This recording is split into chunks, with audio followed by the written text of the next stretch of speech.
مساجد الله من آمن بالله واليوم الآخر وأقام الصلاة وآتى الزكاة ولم يخشى إلا الله فعسى أولئك أن يكونوا من المهتدين.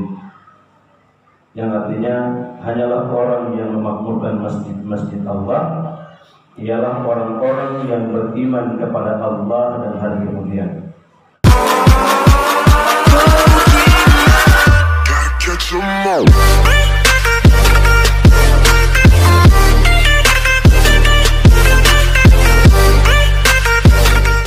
Rasulullah sallallahu alaihi wasallam bersabda, barang siapa membangun sebuah masjid yang di dalamnya disebut atau diingat nama Allah, maka Allah akan membangunkan untuknya sebuah istana di dalam jannah. Hadis riwayat Bukhari. Diriwayatkan dari Abu Hurairah radhiyallahu anhu bahwa Nabi sallallahu alaihi wasallam bersabda, barang siapa pergi ke masjid pada waktu pagi dan pada waktu petang, maka Allah menyediakan baginya tempat tinggal atau istana yang megah di dalam jannah atau surga setiap kali ia berangkat ke masjid, baik pada waktu pagi ataupun pada waktu petang. Hadis riwayat Bukhari.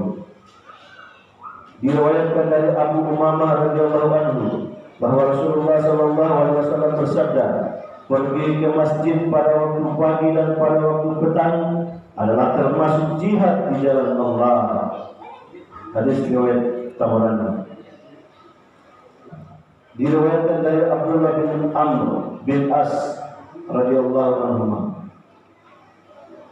bahwa apabila Nabi sallallahu alaihi wasallam memasuki masjid, maka beliau mengucapkan ta'awudzu billahi al-azim wa biwajhihil karim wa sultanihil qadim minasyaitonir rajim. Aku berlindung kepada Allah yang Maha Agung dan kepada wajahnya yang mulia, juga kepada kerajaannya yang kekal dari syaitan yang terkutuk. Apabila beliau membaca doa ini, maka syaitan pun berseru, ia telah dilindungi dariku pada seluruh hari ini. Hadis riwayat Abu Dawud. Diriwayatkan dari Abu Sa'id Al-Khudri radhiyallahu anhu bahwa Rasulullah sallallahu alaihi wasallam bersabda, barang siapa mencintai masjid, maka Allah mencintainya. Hadis riwayat Tabrani. Diriwayatkan dari Abu Darda radhiyallahu anhu bahwa ia mendengar Rasulullah sallallahu alaihi wasallam bersabda, masjid adalah rumah setiap orang yang bertakwa. Allah menjamin ketentraman, menjamin rahmat, menjamin kemudahan melintas sirat menuju ridha Allah hingga ke surga bagi siapa yang menjadikan masjid sebagai rumahnya. Hadis riwayat Tabrani. Diriwayatkan dari Mu'adz bin Jabal radhiyallahu anhu bahwa Nabi sallallahu alaihi wasallam bersabda, sesungguhnya syaitan adalah serigalanya manusia sebagaimana serigala terhadap domba. Ia akan menangkap domba yang sendirian dan yang terpisah jauh dari rombongannya. Oleh karena itu, hindarilah selalu bersendirian dan hendaklah kalian selalu berjamaah. Diriwayatkan dari Abu Hurairah radhiyallahu anhu bahwa Nabi sallallahu alaihi wasallam bersabda, tidaklah seorang muslim yang menjadikan masjid sebagai tempatnya untuk salat dan berzikir, melainkan Allah merasa gembira terhadapnya sebagaimana bergembiranya keluarga yang kehilangan salah seorang anggotanya ketika orang yang hilang itu kembali kepada mereka. Hadis riwayat Ibnu Majah. Menjadikan masjid hadirin sebagai tempatnya bermakna ia mempunyai hubungan yang amat erat dengan masjid sehingga lebih banyak menghabiskan waktunya di masjid.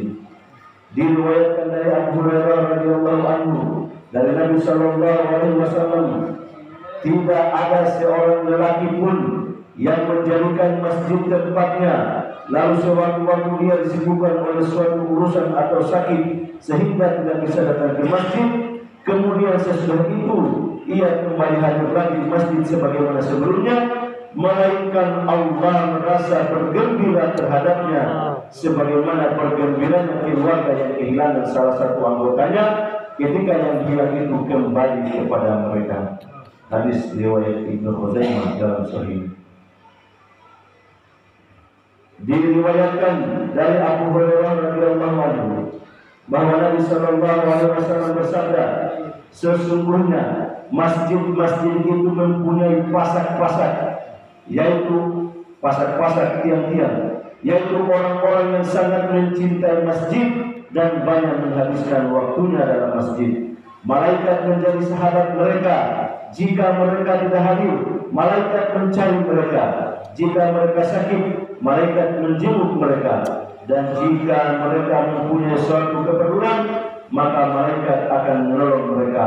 Beliau Sallallahu Alaihi Wasallam juga bersabda, orang yang senantiasa duduk atau berada dalam masjid akan memperoleh 3 perkara, yaitu 1, kawan yang bisa diambil manfaat, 2, kata-kata yang mengandung hikmah, 3, rahmat Allah yang selalu diidam-idamkan. Hadis riwayat Ahmad.